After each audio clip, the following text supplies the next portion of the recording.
पहिलं तर गावात गणेश आहे, गणपतीचा बाप्पाचा आशीर्वाद त्यांच्यावरती आहे आणि इकडे 4 घराचा प्रयत्न ते करत आहेत.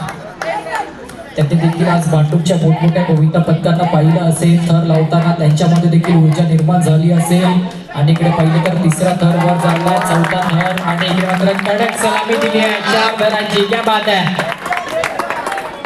सुरुवात आपल्या या सराव शिबिराला अगदी चांगल्या पद्धतीने या लहान लहान मुलांच्या हाती होते. थर सावकाश उतरवायचे. डीजे आता तुमचा आवाज येऊ दे.